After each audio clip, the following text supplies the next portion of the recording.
I was 3 glasses deep into a Pinot Noir that cost more than my first car, sitting on a terrace in Provence that smelled like lavender and old money. The sun was doing that golden hour thing that Instagram influencers would kill their grandmothers for, and for the first time in 17 years, my blood pressure wasn't trying to punch a hole through my carotid artery. I was watching my daughter, Sarah, laugh at something her fiancé said, and I actually felt my shoulders drop. You know that feeling? When the invisible anvil you've been carrying around since the dot-com bubble burst finally hits the floor? Yeah, that. Then my phone buzzed. It wasn't a polite notification.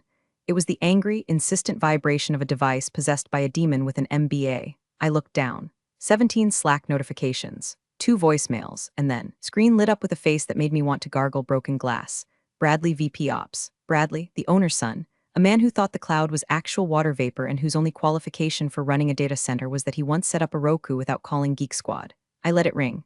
I took a sip of wine. It tasted like freedom. The phone stopped, then it started again immediately. Mom, aren't you going to get that? Sarah asked, looking concerned. She knows the drill. She knows that mom is an operations engineer actually translates to mom is the only reason the internet doesn't melt in a 3-state radius. Nope, I said, popping a grape into my mouth. I'm on tow, paid time off. The O is the most important part. But the buzzing didn't stop.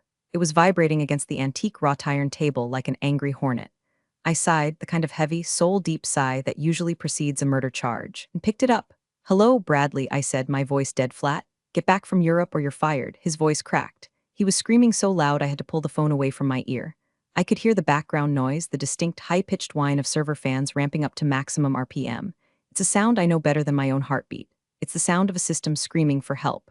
Bradley, I said, keeping my voice dangerously calm. I am 4,000 miles away. I am at my daughter's engagement party.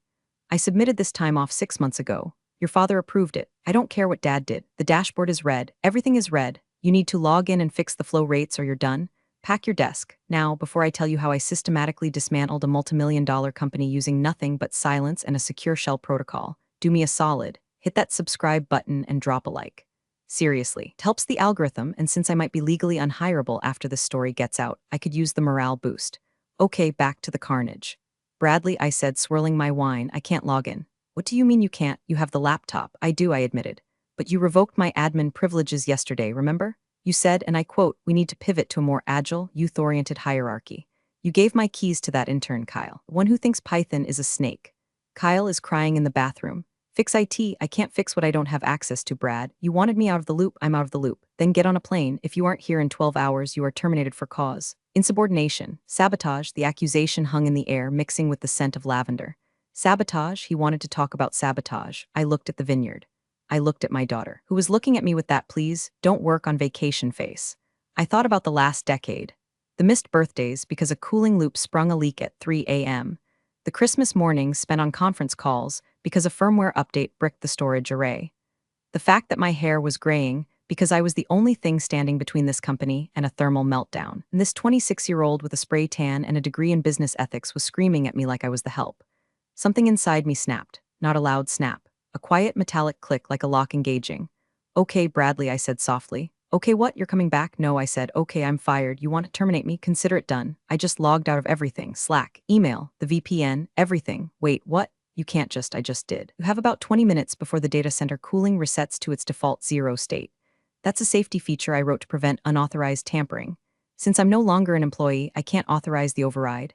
Tell your dad to buy fire extinguishers. Good luck, Bradley. I hung up. I didn't just hang up, I powered the phone down. I dropped it into my purse like it was a loaded gun I'd just emptied. Sarah looked at me, eyes wide. Mom, is everything okay? I smiled. A real smile. The kind that shows teeth. Everything is perfect, sweetie. Pass the brie. But in my head, I was already counting down. 19 minutes and 45 seconds until the temperature inside Sector 4 hit 90 degrees. To understand why I was willing to let a server farm worth more than the GDP of a small island nation melt into slag, you have to understand Bradley. Bradley didn't walk into the office. He strutted. He was the CEO's son, fresh out of an MBA program that apparently taught him that disruption meant firing everyone who knows how the lights work. He showed up 3 months ago, wearing a suit that cost more than my annual mortgage payments and smelling like aggressive cologne and unearned confidence. The first meeting was a bloodbath. He gathered the entire operations team in the glass-walled conference room. I sat in the back, nursing my third coffee, holding a notepad that contained the intricate, fragile schematic of our custom cooling loops. Our data center is unique. It's an older facility, retrofitted with high-density blades that run hot, like cook an egg on the chassis hot. I had spent 10 years tweaking the HVAC logic, writing custom scripts that balanced airflow, humidity, and coolant pressure in a delicate dance. It wasn't standard, it was art. Bradley stood at the front, rejected a slide that just said Synergy 2.0 and pointed at me. Marissa, he said. He didn't ask my name, he'd just read it off the org chart. You're the lead systems engineer, right? Senior operations engineer, I corrected, and yes. Right, see, looking at your salary and your tenure, it feels very legacy. We're moving to a cloud-native, agile mindset. Having one person hold all the tribal knowledge, that's a bottleneck. It's bad scaling. It's not a bottleneck, I said, trying to keep the edge out of my voice. It's a specialized skill set. The cooling system in Sector 4 requires manual load balancing every 48 hours or the pressure valve sees. It's not something you can just automate with an off-the-shelf patch. He laughed. He actually laughed. A dismissive frat boy chuckle. Everything can be automated, Marissa. That's the problem with your generation. You like to tinker. You like job security. We're going to bring in TechFlow Solutions. They're a third-party vendor, dynamic, young. They'll handle the monitoring for half your cost. My blood ran cold. TechFlow, I knew them. They were a chop shop. They hired fresh grads, gave them a script, and paid them minimum wage to reboot servers when a light turned red. They wouldn't know a pressure valve from a bicycle pump. Bradley, I said, standing up.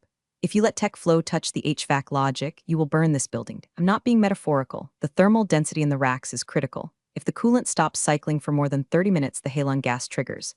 If the halon triggers, the servers shut down hard. You lose data, corrupt drives, millions in SLA penalties. He waved a hand, swatting away my concerns like a gnat. You're being dramatic.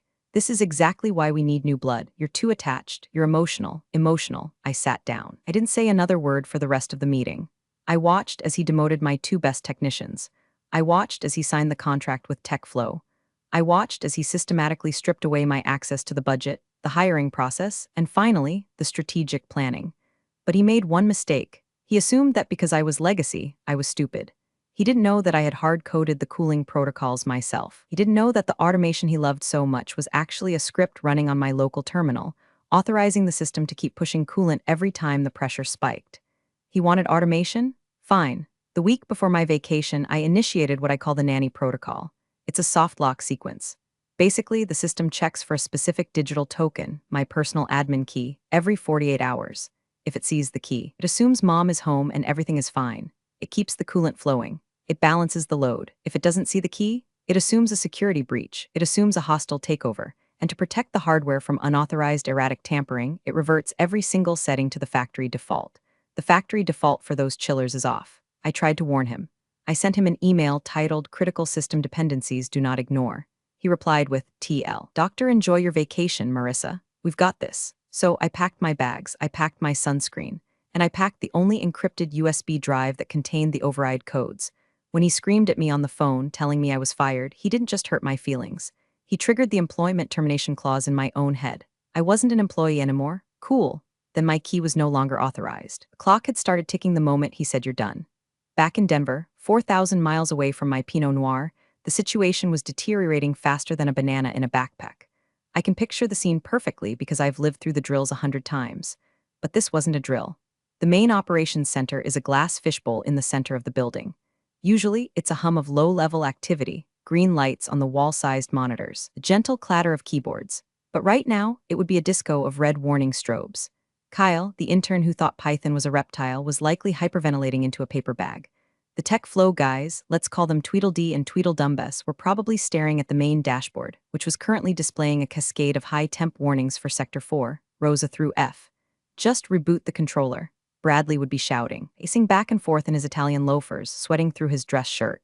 Why aren't you rebooting it? We tried, sir. One of the TechFlow guys would stammer. We sent the kill signal to the HVAC master node. It refused the command. What do you mean it refused? It's a machine. It does what it's told.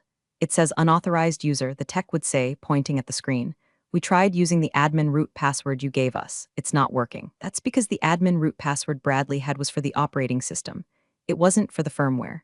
I had separated those layers 5 years ago after a Russian botnet tried to hijack our thermostat to mine Bitcoin.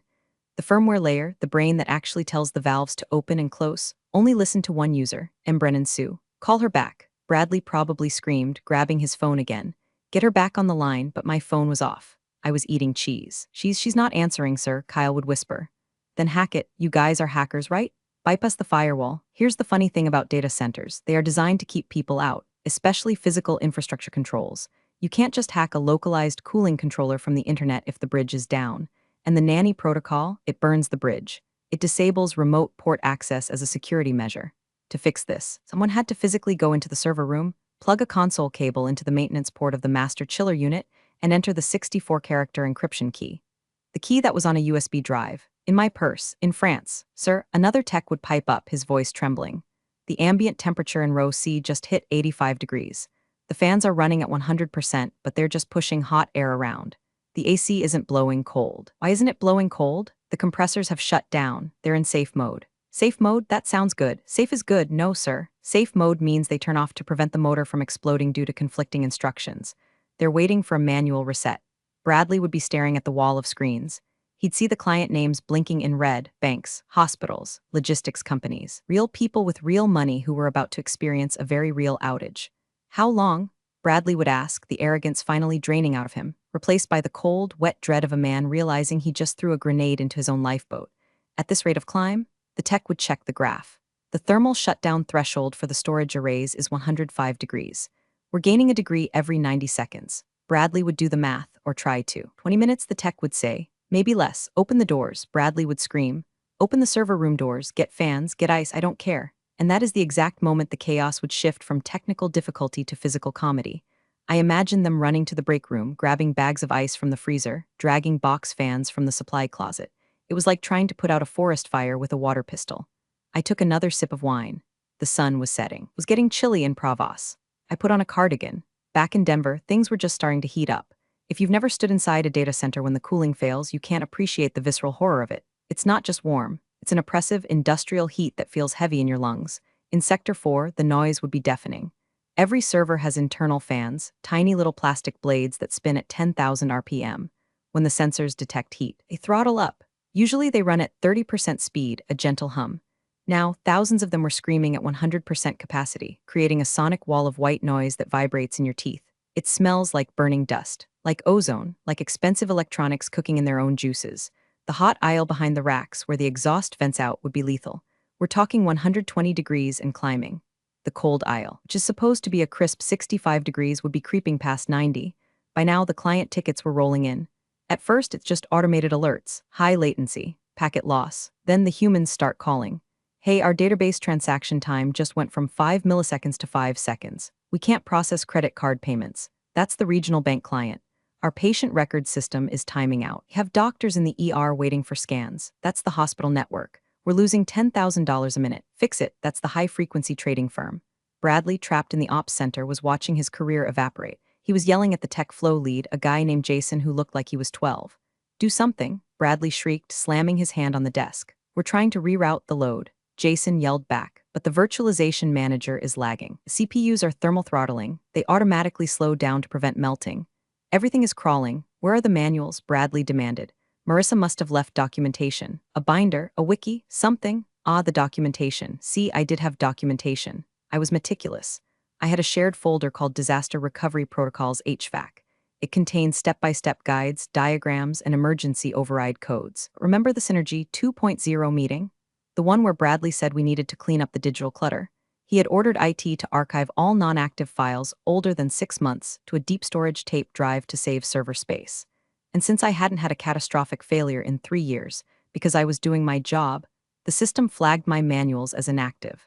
They were currently sitting on a magnetic tape in a warehouse in New Jersey. It might as well have been on the moon. The folder is empty. Kyle cried out, It's just memes. She has a folder of memes, that was true. I did keep a folder of Danny DeVito memes on the shared drive.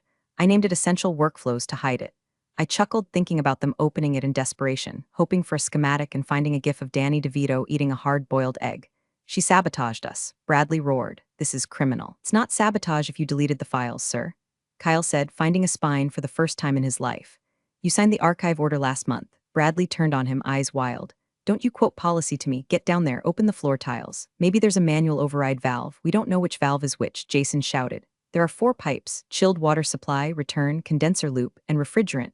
If we open the wrong one, you flood the room with glycol or vent high-pressure gas? I don't care. Guess. That is the sound of a man who has lost touch with reality.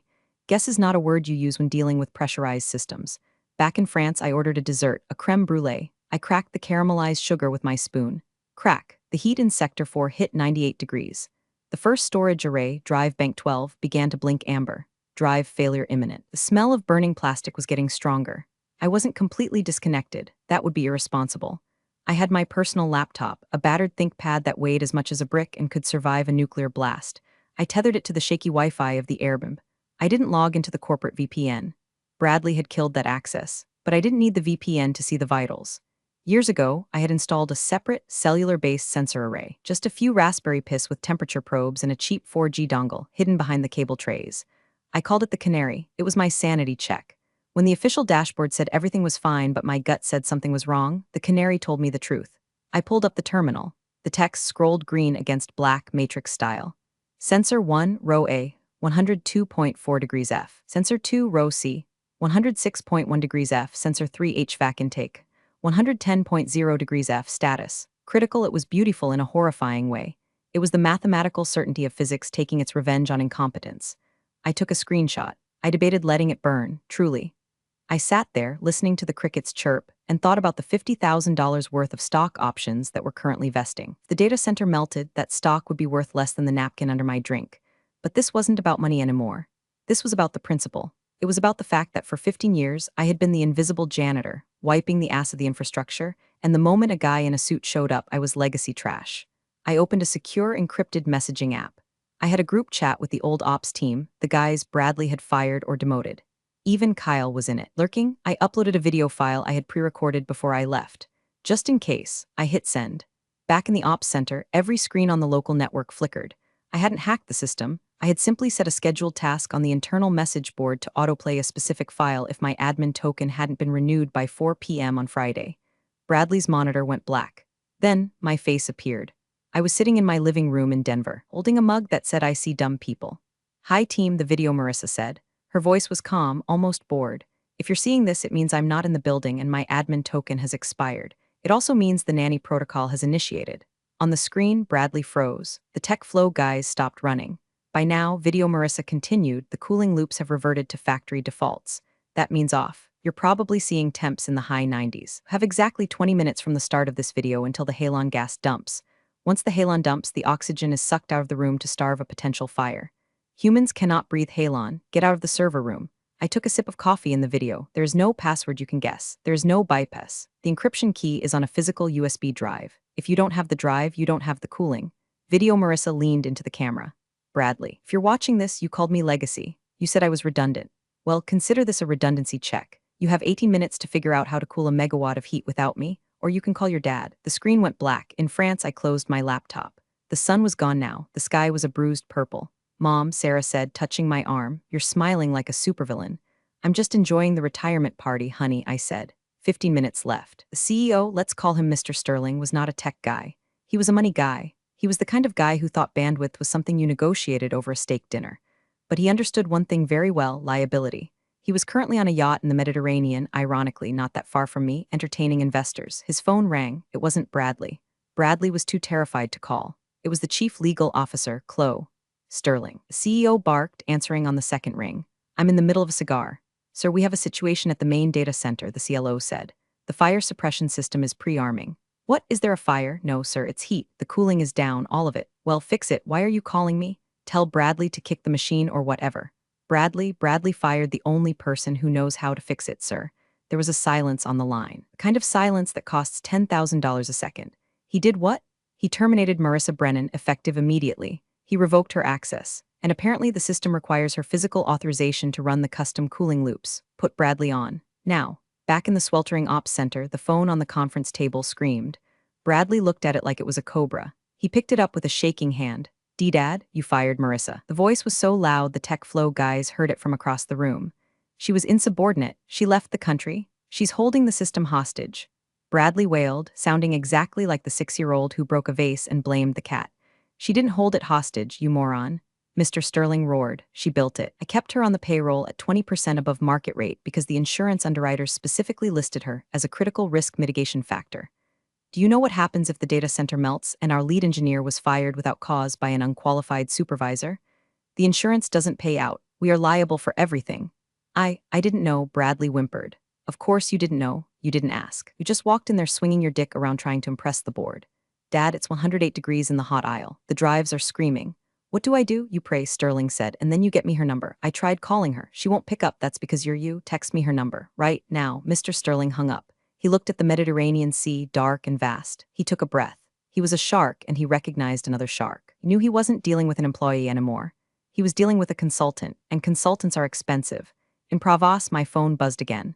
I looked at the ID. Richard Sterling. I didn't answer. Not yet. You see, in negotiations, the person who speaks first loses, but the person who answers the phone too quickly looks desperate. I let it go to voicemail. Then I waited 2 minutes. Then I sent a text. Hi, Richard. Currently at a family event. Reception is spotty. Is this urgent? Emmett was the most passive-aggressive text message in the history of telecommunications. His reply came 3 seconds later. Call me, name your price. I smiled. I took another sip of wine. Mom, Sarah said, you're doing the scary face again. Just wrapping up a contract negotiation, honey, I said. Almost done. We were down to 9 minutes. The ops center was no longer an office. It was a sauna filled with panic. Ambient temperature in the room had risen to 85 degrees just from the heat leaking through the server room doors. Inside the server room, it was an oven. Warning, thermal critical. Zone 4, shutdown imminent. The automated voice was calm, which made it worse. Can we just use portable AC units? Jason, the tech flow lead, yelled. He had stripped off his uniform shirt and was wearing a sweaty undershirt. We have 2 portable units, Kyle shouted back. They produce 12,000 BTUs of cooling. The server rack produces 400,000 BTUs. It's like spitting on a bonfire. Find the drive. She must have a backup drive here. Bradley was tearing apart my desk. He dumped my drawers on the floor. Pens, tampons, old stress balls, and a stash of emergency Snickers bars scattered everywhere. Found one? A tech yelled. He held up a USB stick he found taped under my monitor stand. Bradley snatched it. Plug it in, go, go, go. They ran to the console. They jammed the USB stick in. The screen flickered. Access denied. Biometric authentication required. It needs a fingerprint. The tech screamed. Whose fingerprint? Bradley demanded. Hers. It's encrypted to her hardware key. Bradley stared at the screen. He looked at his own thumb. He looked at the USB drive. For a second, I bet he considered cutting off my thumb, but I was in France, so the logistics were tricky. I pass it, we can't. It's military-grade encryption. If we guess wrong 3 times, it wipes the drive. We have to shut it down, Kyle said quietly. Bradley, we have to pull the plug. A hard shutdown? No. Bradley grabbed Kyle by the collar. If we do a hard shutdown, the client database is corrupt. The transactional logs won't write. We lose the data. If we lose the data, the lawsuits start tomorrow morning. We have to keep it running. If we keep it running. Hardware melts, Kyle pushed him back. Look, he pointed to the glass window looking into the server room. A white mist was forming near the ceiling. Is that smoke? Bradley whispered. It's coolant vapor, Kyle said, his voice trembling. The pressure valves have blown. The glycol is boiling off. If that hits a spark, we don't just lose the data. We lose the building. The fire alarm strobe lights began to flash. No sound yet, just the lights. The silent herald of the Halon dump. 7 minutes, Kyle said. Get everyone out. Now. Bradley slumped against the console. He slid down until he was sitting on the floor, surrounded by my old Snickers bars. He looked small. He looked like a boy wearing his daddy's suit. I'm ruined, he whispered. My phone buzzed again. Richard Sterling. I looked at the time. 7 minutes to meltdown. I picked up the phone.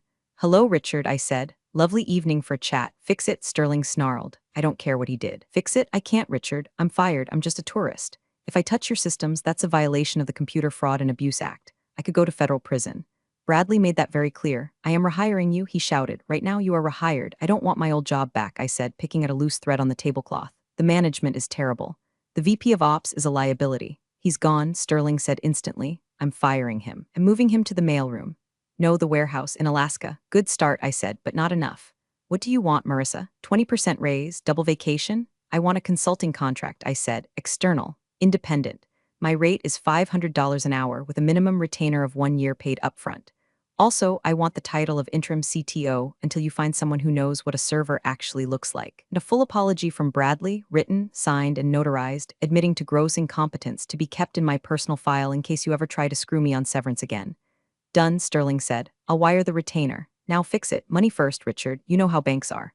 Wire transfer confirmation number. Then I type, you are extortionate, I'm essential. There's a difference. Supply and demand, Richard. Isn't that what you taught your son? Heard him fumbling with another phone. I heard him shouting at his banker. 4 minutes, I heard Kyle scream in the background of the other line. Sterling must have been patched into the ops room. Sent, Sterling yelled. Confirmation number 8809 Alpha Tango. It's in your account, $200,000. Now save my company. I checked my banking app. It spun for a second. Then green numbers appeared. Pleasure doing business with you, I said. I opened my laptop. Okay. I said to the air, let's turn down the heat. I didn't need the USB drive in Denver. That was a decoy, a something you have factor for the junior techs to chase. The real master key was a 4096-bit RSA token stored on my Ubuy key, which was currently plugged into my laptop in France. I opened the terminal. I connected to the satellite backdoor.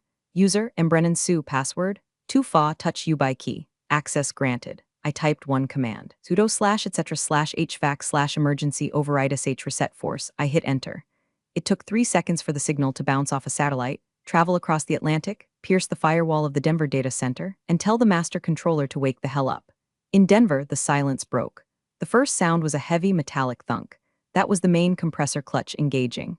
Then, the roar. Not the high-pitched scream of the tiny server fans, but the deep, chest-rattling bass of the industrial chillers kicking in. It sounded like a jet engine starting up in a library. Cold air, blessed, freezing air, blasted out of the floor vents in the data center. It hit the 110-degree fog like a hammer. The temperature sensors on the wall flickered. 110 degrees Fahrenheit, 109 degrees Fahrenheit, 105 degrees Fahrenheit. The red strobe lights stopped flashing. Halon dump imminent warning vanished, replaced by a calm green text, system normalizing. Kyle slumped to the floor and started laughing hysterically. The tech flow guys looked like they had just seen a ghost. Bradley didn't laugh. He stared at the screen where a new message popped up, a message I had just typed. System restored. Current admin, M. Brennan, CTO.